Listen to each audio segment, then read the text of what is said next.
अल्हम्दुलिल्लाहि Kaffa व सलामुन अला इबादिहिल्लज़ीना इस्तफ़ा अम्मा बअदु फ़क़द क़ाल अल्लाहु सुब्हानहु व तआला उज़िना लिल्लज़ीना युक़ातलूना बिअन्नहुम ज़ुलिमू व इन्नल्लाह अला नस्रिहिम लक़दीर सदक़ल्लाहुल अलियुल अज़ीम। जब वतन को खून की ज़रूरत पड़ी, जब वतन को खून की ज़रूरत पड़ी, खून हमने दिया, गर्दनें पेश की। अब ये कहते हैं हमसे अहले चमन, अब ये कहते हैं हमसे अहले चमन, ये वतन है हमारा तुम्हारा नहीं। काबिल सद एहतराम, मेरे इंतहाई वाजिबुल एहतराम, मेरे दिल की धड़कन जनाब तहसीलदार साहब पहुंचवा, यहाँ की चेयरपर्सन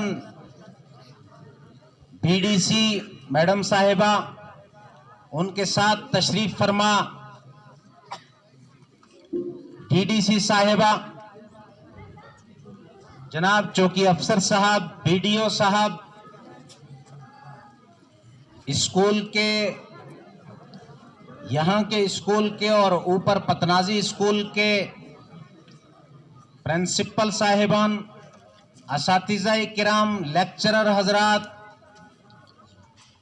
बौंजवा को सजाने वाली सरपंचेस की टीम और पंचेस जो उनके साथ सरगर्म अमल हैं, यहाँ पर तशरीफ लाए सोशल एक्टिविस्ट, मीडिया के हजरात और दीगर बौंजवा की जीनत के गयूर रहनुमा हजरात जो भी यहाँ तशरीफ लाए हैं, स्कूलों के तलबा व तालिबात जो यहाँ तशरीफ फरमाए हैं, मैं आज के दिन आप तमाम हजरात को मुबारकबाद पेश करता हूँ।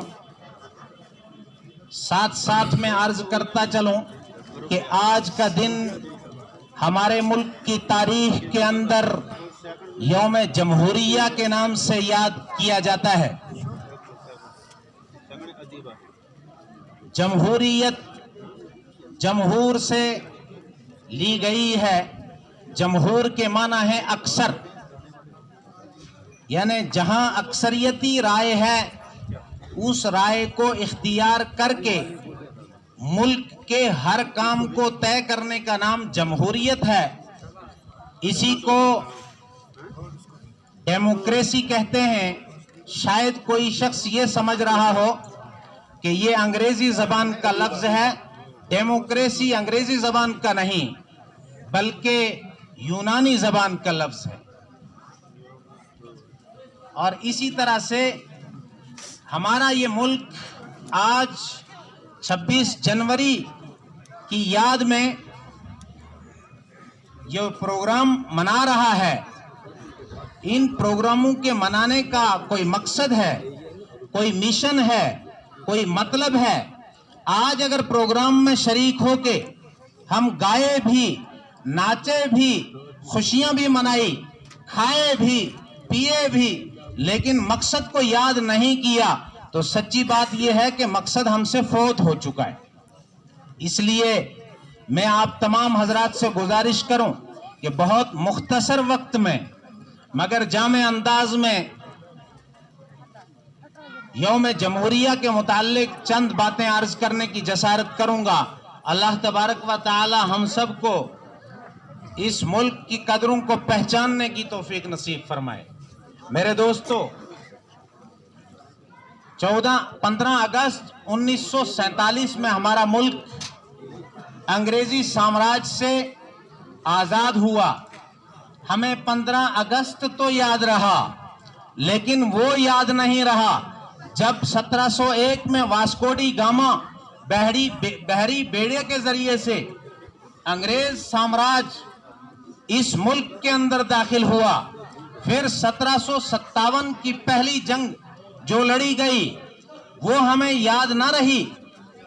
1773 की जंग आजादी हमें याद ना रही और 1791 जब टीपू सुल्तान शहीद रहमतुल्लाह अलैह ने तहरीक आजादी का आगाज शुरू किया और उस आगाज में टीपू सुल्तान शहीद रहमतुल्लाह अलैह ने यह फतवा सादिर किया कि मैं सुल्तान हैदर अली के नक्शे कदम पर चलते हुए, सुल्तान हैदर अली सुल्तान टीपू के अब्बा थे, उनके नक्शे कदम पर चलते हुए मुल्क को अंग्रेजी साम्राज्य से आजाद कराने की पूरी कोशिश करूंगा, जिसके लिए मैं भी एक आलिम हूं। जानना चाहिए कि टीपू सुल्तान शहीद, जिसे तारीख का हीरो समझते हैं, वो टीपू सुल्तान शहीद अपनी जगह एक बहुत बड़ा आलिम भी था। साथ साथ में मैं एक वाकये का तज़किरा करूं। हैदर अली शहीद ने एक दिन बेटे को कहा, बेटा शिकार नहीं जाते? सुल्तान टीपू शहीद ने कहा, मैं शिकार जाना चाहता हूं, अब्बा जी आपकी इजाजत चाहिए। चुनांचे शिकार को गए, साथ में कुछ संतरी भी थे। संतरियों ने जाके शेर की तरफ बंदूक तानी, सुल्तान टीपू शहीद ने भी बंदूक तानी। आखिरकार दिल में ख्याल आया, मर्दानगी ये तो नहीं होती कि शेर की तरफ बंदूक तान लो, मर्दानगी तो ये होती है कि शेर भी एक सांस वाला जानवर है, मैं भी एक जानदार इंसान हूं, जरा हाथों से हो लेते हैं। चुनांचे शेर के सामने टीपू सुल्तान शहीद जाते हैं और अपने संतरियों से कहते हैं, संतरियों अपनी बंदूकें नीचे को तान लो, नीचे को कर लो। बंदूकें नीचे कर ली गई और टीपू सुल्तान शहीद रहमतुल्लाह अलैह शेर के सामने गए। शेर ढाड़ता हुआ टीपू सुल्तान शहीद पे हमला आवर हुआ। टीपू सुल्तान शहीद ने एक झपट लगाई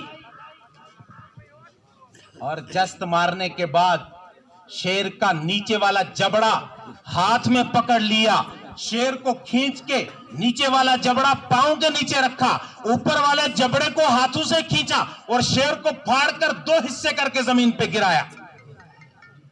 वापस घर में आए, संतरियों ने कहा, हैदर अली जी आपका बेटा बड़ा कमाल है, आपके बेटे ने तो आज शेर को चीर के रख दिया है। बंदे को जब कोई खबर मालूम होती है ना, सबसे पहले होम मिनिस्टर के पास पहुंचता है, खुशखबरी लाके बीवी को सुनाता है।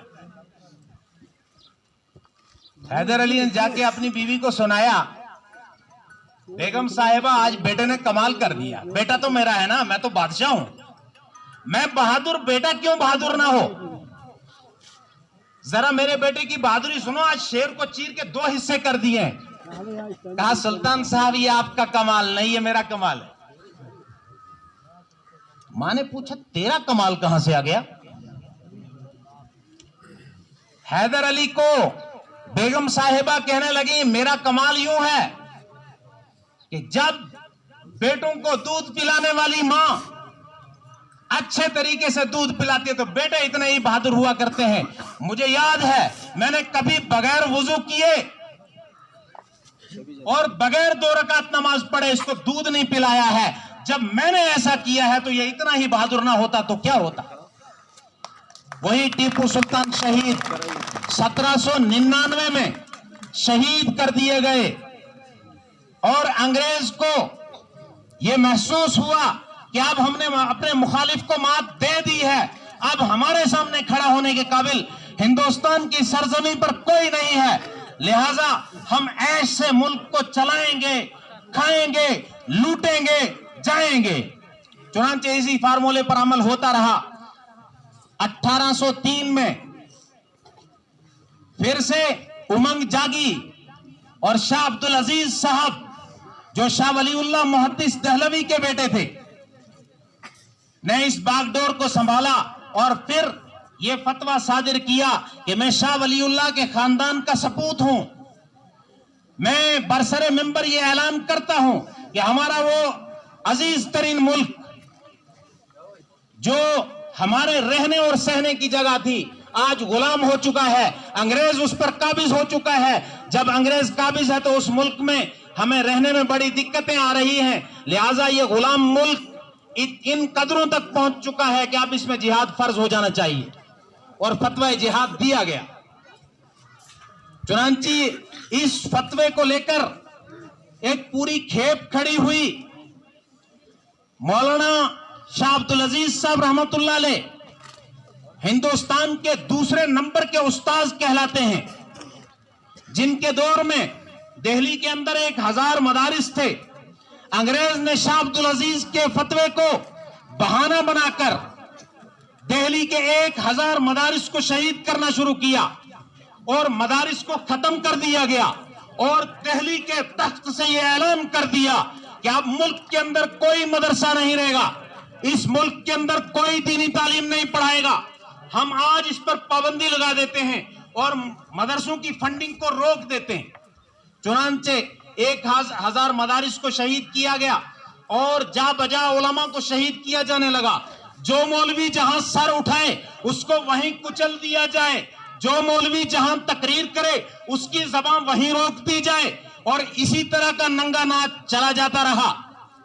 यहां तक कि 1857 की जंग आजादी लड़ी गई, जिसमें हाफिज जामिन शहीद रहमतुल्लाह अलैह शामली के मैदान में शहीद हो गए और एक मर्तबा फिर मुल्क को हजीमत हो गई, हिंदुस्तानियों को हजीमत हो गई, हिंदुस्तानी हार गए, अंग्रेज जीत गया।